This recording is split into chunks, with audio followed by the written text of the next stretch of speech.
અમરેલીમાં ભાજપ નેતાઓએ જ ભાજપ નેતા કૌશિક વેકરિયાને બદનામ કરવાનું કાવતરું ઘડ્યું। ત્યારે પોલીસે ભાજપ નેતાઓની ધરપકડ પણ કરી અને આખી ઘટનાનું રિકન્સ્ટ્રક્શન પણ કરવામાં આવ્યું। ત્યારે સવાલ એ થઈ રહ્યો છે કે શું એ ભાજપ નેતાઓને CR પાટીલ જેલના સળિયા ગણાવશે ખરા?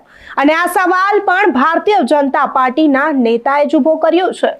નમસ્કાર, હું અમરીન અને તમે જોઈ રહ્યા છો નિર્ભય ન્યૂઝ।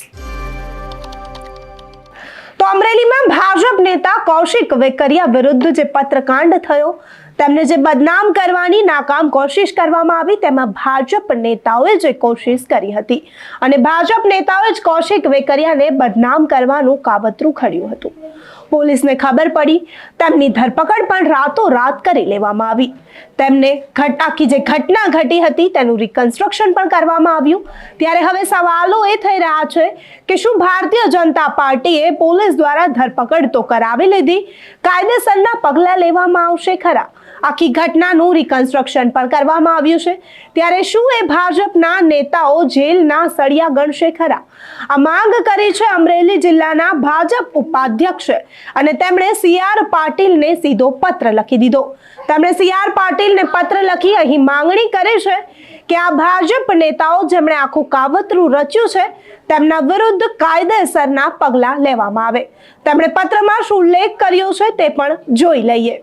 તો સુરેશ પાનસુરિયા પત્ર લખતા લખી રહ્યા છે, CR પાટીલને સંબોધીને તેઓ લખી રહ્યા છે, વંદે માતરમ સહ જણાવવાનું કે હમણાં થોડાક દિવસ પહેલા અમરેલી જિલ્લા ભારતીય જનતા પાર્ટીના પૂર્વ અધ્યક્ષ અને ગુજરાત વિધાનસભાના નાયબ મુખ્ય દંડક તેમજ અમરેલી વિધાનસભાના લોક લાડીલા ધારાસભ્ય કૌશિક વેકરિયા ઉપર બદનામ કરવાના ઈરાદે ભ્રષ્ટાચારનો આક્ષેપ કરતો બનાવટી પત્ર વાયરલ કરી યુવાનોના આઇકોન અને મેં તેમની સાથે જિલ્લા ભાજપ ટીમમાં કામ કર્યું છે તેવા કૌશિક વેકરિયાની છબીને ડાઘ પહોંચાડવાનું જે લોકોએ કૃત્ય કર્યું છે તેવા લોકો ઉપર ઊંડાણપૂર્વક તપાસ કરી કાયદેસરની કાર્યવાહી કરી ભારતીય જનતા પાર્ટીને બદનામ કરવાનું કાવતરું કરી રહેલ તમામ ઇસમો સામે કડકમાં કડક નમૂનારૂપ કાર્યવાહી કરવા આપ સાહેબને હું ભારતીય જનતા પાર્ટીના એક સામાન્ય કાર્યકર્તા તરીકે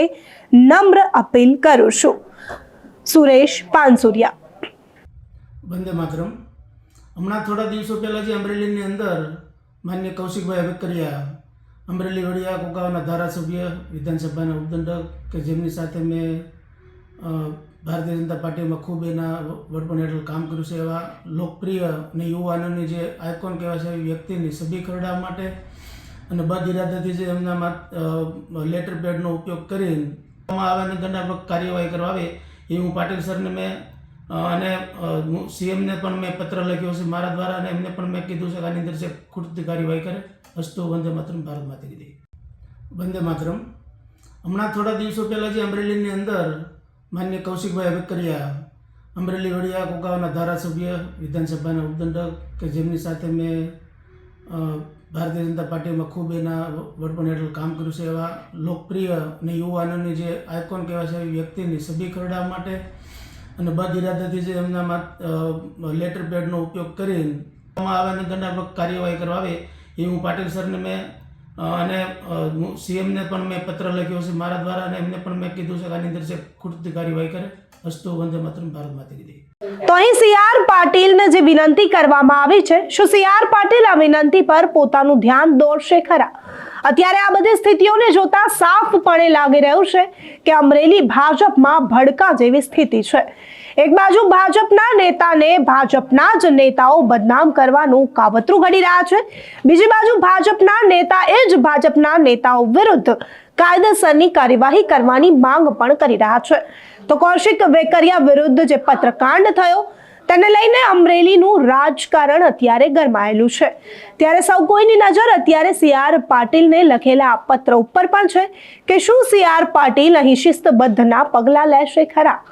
જોવાનું રહેશે કે શું આ ભારતીય જનતા પાર્ટીના જે કાર્યકર્તાઓ છે, જે નેતાઓ છે, તેમની ધરપકડ તો કરી લેવામાં આવી, લોકોને દેખાડવા રિકન્સ્ટ્રક્શન પણ કરવામાં આવ્યું, કારણ કે ભાજપના નેતાને બદનામ કરવાનું કાવતરું હતું। પરંતુ શું આ ભાજપના નેતાઓ જેલમાં જશે ખરા? અનેક સવાલો થઈ રહ્યા છે. તમને શું લાગે છે, આ નેતાઓ વિરુદ્ધ શું કાર્યવાહી કરવામાં આવશે? અમને કમેન્ટ કરી ચોક્કસથી જણાવજો તથા અમારી ચેનલ નિર્ભય ન્યૂઝને લાઇક, શેર અને સબસ્ક્રાઇબ કરવાનું ભૂલશો નહીં. આભાર.